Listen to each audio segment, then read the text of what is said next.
الحمد لله رب العالمين والصلاة والسلام على سيد الإمام الأنبياء والمرسلين وعلى آله وأصحابه وأزواجه وذرياته أجمعين. أما بعد فأعوذ بالله من الشيطان الرجيم. بسم الله الرحمن الرحيم. وإذ أخذ الله ميثاق النبيين لما آتيتكم من كتاب وحكمة ثم جاءكم رسول مصدق لما معكم لتؤمنن به ولتنصرن قال أقررتم وأخذتم على ذلكم إصري قالوا أقررنا قال فاشهدوا وأنا معكم من الشاهدين. وقال النبي صلى الله عليه وسلم أو كما قال عليه الصلاة والسلام.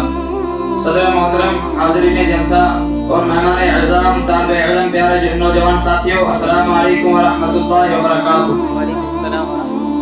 حضور آئیں تو سرفروش باغی دنیا، اندھیروں سے نکل کر روشنی میں آ گئی دنیا، مجھے چہروں کا رنگ اترے چہروں پہ نور آیا. حضور آئیں تو انسانوں کو جینے کا شعور آیا. میرے بھائیوں، اس لا الہ الا اللہ میں کتنی قوت ہے کہ اللہ نے پوری دنیا میں اسلام کا سر بلند کیا. اسلام غالب آیا، اسلام نے قوت پکڑی. جب لا الہ الا اللہ کہنے والا مضبوط ہوا، تبتی ہوئی سینوں پر لیٹا کر بھی اس نے لا الہ الا اللہ نہیں چھوڑا. حضرت بلال رضی اللہ عنہ کو دیکھو، گرم ریت پر لیٹایا گیا، اس نے لا الہ الا اللہ نہیں چھوڑا. کلمے کا رتبہ رسول اللہ صلی اللہ علیہ وسلم سے بھی زیادہ ہے. میرے بھائیوں، حضور صلی اللہ علیہ وسلم کے کردار کو دیکھو، حضور کی عظمت کو دیکھو کہ لا الہ الا اللہ کہنے کے جرم میں حضور صلی اللہ علیہ وسلم کو کتنی تکلیفیں ہوئی، حضور صلی اللہ علیہ وسلم کو کتنی مشکلاتیں ہوئی، اور حضور صلی اللہ علیہ وسلم کا مرتبہ کتنا اونچا تھا. سارے انبیاء سے اونچا محمد رسول اللہ صلی اللہ علیہ وسلم کا مرتبہ تھا، اور سب سے زیادہ تکلیفیں بھی محمد رسول اللہ صلی اللہ علیہ وسلم کو آئی. کیوں؟ اس لیے کہ جس کلمے کے بارے میں تکلیفیں آئی، اس کلمے کا رتبہ رسول اللہ صلی اللہ علیہ وسلم سے بھی زیادہ تھا، اور وہ لا الہ الا اللہ. میرے بھائیو، حضور صلی اللہ علیہ وسلم کو اللہ نے کتنا اعزاز بخشا تھا، کتنا کمال بخشا تھا، کتنی عظمت بخشی تھی کہ قرآن پاک کی جو آیت میں نے پڑھی اس میں اللہ نے اپنے نبی پاک صلی اللہ علیہ وسلم کی کتنی شان بیان کی ہے. انسان حیران ہوتا ہے کہ اللہ نے نبی پاک صلی اللہ علیہ وسلم کو کتنا اونچا مقام بخشا. اور اس آیت میں یہ بتایا گیا کہ حضور صلی اللہ علیہ وسلم کی عظمت کیا ہے، بلکہ کائنات میں حضور صلی اللہ علیہ وسلم پہلے کسی کا تصور پیدا نہیں کیا گیا، کسی گروہ میں تخلیق نہیں کی گئی. حضور صلی اللہ علیہ وسلم کا روح اور حضور صلی اللہ علیہ وسلم کا تصور کائنات میں سب سے پہلے تھا. اس کا ذکر قرآن میں موجود ہے. قرآن کہتا ہے وَإِذَا أَخَذَ اللَّهُ مِيثَاقَ النَّبِيِّينَ لَمَا آتَيْتُكُم مِّن كِتَابٍ وَحِكْمَةٍ. یہ کلام اس وقت کو یاد کر کہ جب اللہ نے تمام انبیاء علیہ السلام کے ارواحوں کو ایک جگہ جمع کیا اور جمع کر کے ان سے ایک اقرار لیا. اس آیت میں اللہ نے کانفرنس کا ذکر کیا، ایک جلسے کا ذکر کیا، ایک بہت بڑے اجتماع کا ذکر کیا. ایک آپ کا اجتماع ہے، اور ایک سیاستدانوں کا اجتماع ہے، ایک حکمرانوں کا اجتماع ہے، اور ایک مذہبی اجتماع ہے. آج کے اجتماع میں اور اس اجتماع میں بڑا فرق ہے. جو اجتماع پروردگار نے کیا جب کائنات نہیں بنی تھی، دنیا نہیں بنائی گئی تھی، تو دو قسم کے اجتماع ہوئے.